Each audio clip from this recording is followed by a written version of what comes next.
nyashanyara ndiye asikutangamira nakuya kudare renyu. Nyaya pamberi penditangamire nyaya ndeyekundishungurudza kwemakore uchidanana nemurume wangu. Ndoda kuripa nemombe nhatu yanembo dzako ndikareda ndodzokora zvakare. Nyaya ndeyekundishungurudza kwemakore uchidanana nemurume wangu. Ndoda kuripa nemombe nhatu. Ndezvinezvimakutaura kuna nyashanyara.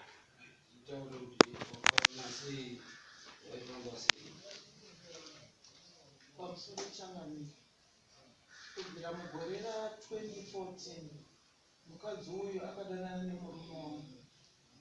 Dzimwe nguva taiona makazhinji ndichandakanyanyaona mameseji. Nyaya iyi ikatombomangarwa nemurume wemukadzi yeyi mudare rino. Murume wamukadzi uyu haana kunge aripo zvakare. Murume wangu haana anonzi Jefta Makukutu. Jefta.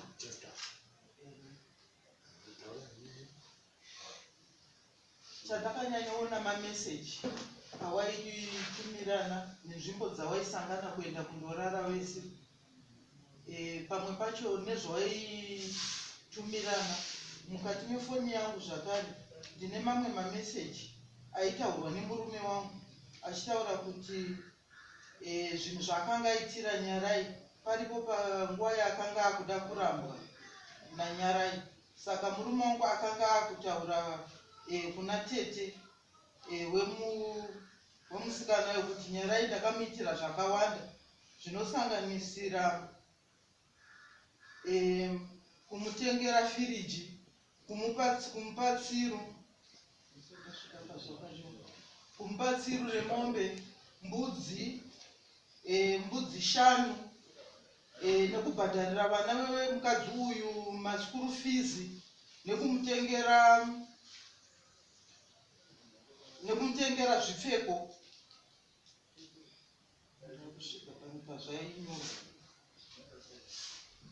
Nekuplastisa imba, achiplastisa imba yekumba kwemukadzi yeyu.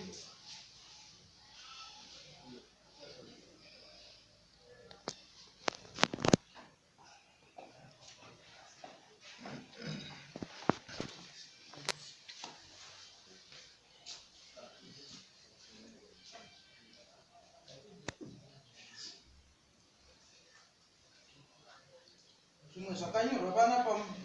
Ndakatenga mabricks, mbudzi 5, mombe.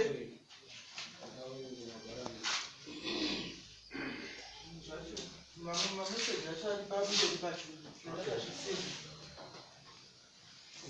Kuti meseji makayabata mufoni mani memurume wangu ajefta ndoda tete wanyasha aripo anga zvaita sei kwanyenge tete wanyasha meseji nyasha yezvinezvi zvari kushanda kuSouth Africa. Saka paripo pakanga amboblokwa Jefta.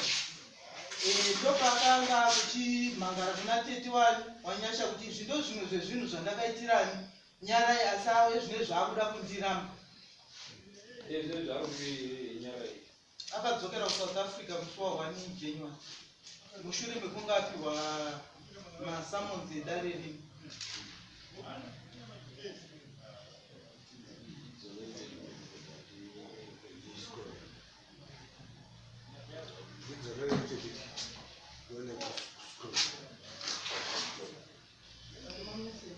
Ndakaita zvokutora mafotos, mapicha.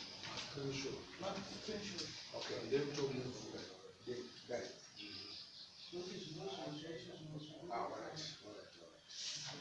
Mamessages are chiefly but they message and they told them phone memory. Okay.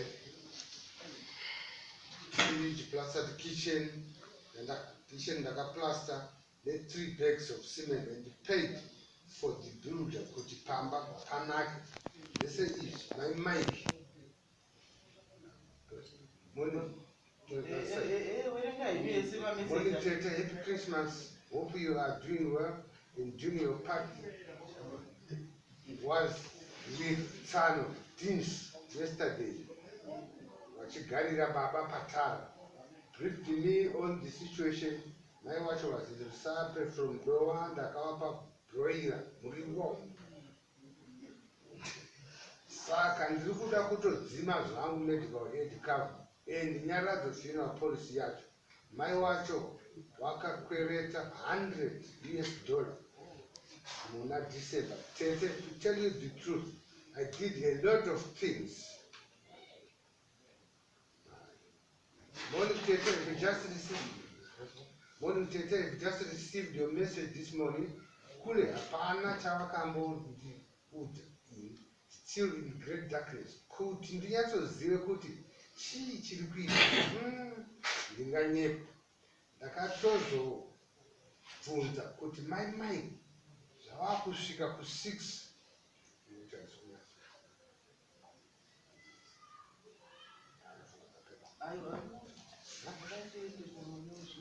zvaitofonera zveizvozvi zviri recent. Anzi zvasipo nyaya yakamotonga katonzira pachinzi pashaikwa umbowo murume wacho asunga parunzi mai kumukadzi wemunhu handiti parunzi ashaikwa umbowo wekuti dare kunga razopa kunyonzi iwe kana uri kuzviita ewe mai kumuri kuzviita vemapfira musazvidzokorwa nekuti zvamubereka kunandozvazvinda pakuda handiti saka ndokunge vanonga ruramba kukoridhira saka mazochema kuti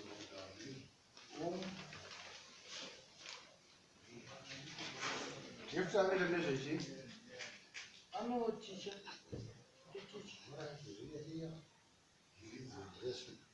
kona munhu anosimudza musha womumwe munhu saka iye anogosimudza musha wanyasha iye nyara kuti aine murume kuti zvii akatomubvisa pamurume wake. nyaya kudanana kwavakaita murume wanyara ndiye akatanga kubata mameseji. nyaya ikaugaiti ndopa wakachinetsana kusvikira murume wanyarai ati pabhukurani nyarai nekuda kwekuti murume wangu angapusa mba yake akati hatichazvigoni. saka wakabva wachiramba wachidanana kusvikira murume wangu akatsvagira nyarai imba yekuloja kumarondero. ndokwakazenga akugara nyarai. murume wangu achibva achenda achindoonani nyarai ikoko. nekufamba kwenguva zvakare inini ndikazenge ndakumbotaura nanyara kuti unechokwadi kuti urambe uchirana nemurume wangu. mushure akanga ambokumbira futi ruregerero kuti ndine urombo nezvakaitika ndakangoitikawo nemistake handizi kuti satani angadipinda sei. zvikapfuura kusvikira azoenda kuSouth Africa murume wangu akaramba wachiramba wachitaura wese wachiisirana mameseji enezvipa Christmas apa wanga watori wese zvakare. ndoda kutsvaga mameseji wachitaura wese munyarai achitoti nditengerechi hembe dzeChristmas ndiri kuda stendi. vanatete vangu vakati hazviti kuti ndingotanga kuti utirore usina pekugara. saka ndo zvimwe zvakabva zvazonyanyondishungurudza izvo zvokuti akuda kutotengerwa futi stendi. inini mwana wangu chaiwo havana kutengerwa chii, havana stendi yavati wapiwa.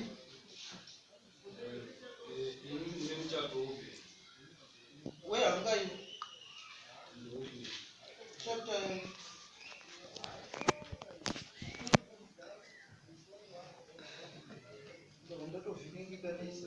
chapter 37.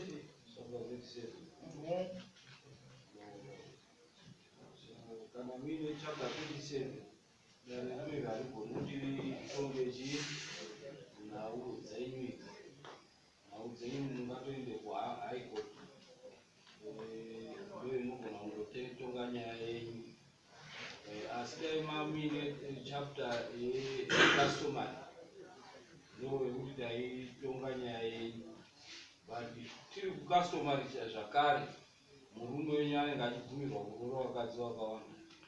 saka hatikwanisi kuti tiitonge kucustomary nekuti murume wenyu anenge achibvumirwa kurora vakadzi vakawanda. anouya kutaura kuti aiwa ini mukadzi ndiri kumuroore ndiri kumupfimba nekuti ndiri kuda kuti ndimuroore. hatikwanisi kuti tiitonge. so nhau yenyu sekuti kwandaita dare rineri rinosungwa nemutemo kuti haikwanisi nokuti chapter 37 kana majesty zvakare haikwanisi kuti itonge muchato we37 unoenda kuhigh court ndo dare minimum dare rainotanga kuti utongwe wotongwa nemuchato we37 unoita kuti iwe wakatora muchato usingakubvumidzi kuita vakadzi vairi ani murupa wana rupa tuisai kare rero hatikwanisi kuti titonge nhau yenyu ndandikumbati vakomana vadare vangu vachadii vachazvibata vandavapa ndichida kunzwa kuti vanodii dare redu rineri hatibvumirwi kutonga munhu ane chapter 37 chapter 37 inotongwa kuhigh court number 2 customary inobvumira kuti murume ngaarore vanhu vakani wakawanda unodiwa iri chete ngavarore vakadzi vaunoda hatibvumirwi kuti timutonge kuti mukadzi ye nekuti anenge apindwawo nemurume achitaurora vakadzi vakadii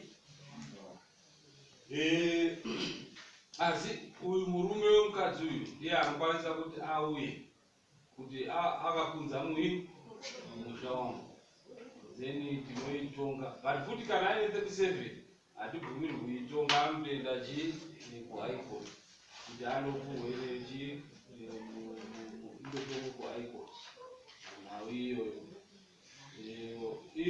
iri customary tinobvumirwa zvakare kuti titonge kana munhu atorwa chii mukadzi wake murume chete ndiye anokwanisa kuuya kudare rinei amurupatsvisa murume chete ndiye anokwanisa kuuya kudare rinei kutaura kuti aiwa ndatorwa mukadzi wavo but mukadzi haakwanisi kuti auye iri customary kuti murume wangu avimba chii nekuti anotenderwa kutonga chii ndo mutemo wemuzimbabwe mapandirisa musakachangamirei saka ndoramba ndichingoshungurudzwa vanhu vachingoramba vachidanana here aiwa zvakutaura ikoti yamunoenda inokwanisa kuti ikudii ikubatsire nemuchato wenyu wamuinawo chapter 37 mubvunzo wangu umwe ndokuti handizivi murume uyu akambouya achimhangarira nyaya iyi mudare rimwe saka mane umbooma ndekutoda kukiya murume wenyu kuchidzoka kumurume uya wavimanje handiti ndiye anokwanisa kuuya kuti uyu akandidii ndaane umbowo hwenyaya iyi iye anokwanisa kuireza manjii murume wenyu murume ane chikoma but zvamuine 37 hamugoni kuti muuye futi kudare rinei nekuti mutemo wenyika ndiuye pairi mai ndizvozvo mutemo wenyika unoona kuti ichi dare riri harikwanisi kuti ritonge munhu ane chapter 37 majesty futi haibvumirwi kuti itonge munhu ane chapter chii munoenda kuhigh court ndo dare rinokwanisa kuti rinodissolve kana kuti ritonge nyaya dzenyu idzi ihigh court ipapo kuti chamani kana waenda kuhigh court kwacho iwawawo wandomagara mukadzi uya akatonga mukadzi uya anokuripira anosunga kuti akuripire kuhigh court high court munokwanisa manje kuhigh court anokuripira izvo shuwa inonzi vanoti lebien ndakukangaziya lebien something like that term yavanosenzesa kuhigh court anenge akutongwa nelebien something like that ndakukanga term do ending point yamunoenda imimi ngakuda kumusuwa amurumbadzwa imimi munoda kubvumirwa kusuwa asi dare ramunogona kundosuwa ihigh court hana kuti hamubvumirwi unorukwanisa ini ndakupai zvedare rineri dare rineri hamubvumirwi kuti musuwe chii ndakupai all angles kuti isu dare redu haritombobvumirwi nekuti murume akanga aine customary law anobvumirwa kuroora vakadzi vakadii. Saka mukadzi ari pacustomary law haakwanisi kuti anosuwe umwe mukadzi kuti iwe uri kuda kuroorwa nani nemurume wangu, nekuti murume anobvumirwa kuroora vakadzi vakadii. Dai vamuine customary law ndaikutoa kuti aiwa handibvumirwi kuti nditechi nditoke mukadzi uyu ari kutora murume wenyu, uyu ari kutobvumirwa kuti ape sitonyeni kumurume wenyu, nekuti murume wenyu anobvumirwa kudii kuroora vakadzi vakadii. Muruzviona?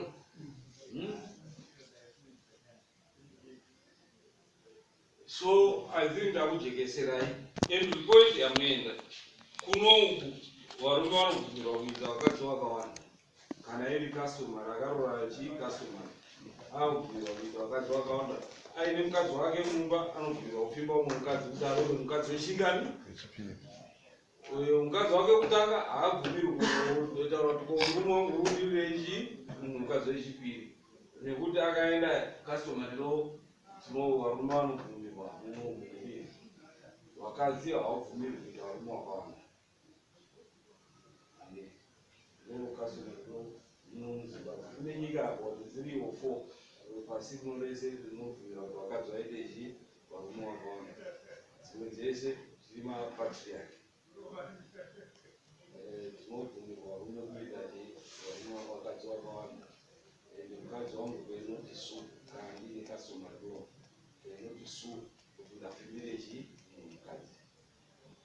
Saka etino nyaya yenyu mune nyaya munoenda kuhigh court. High court you can deal with your issue. Okay. So Thanks.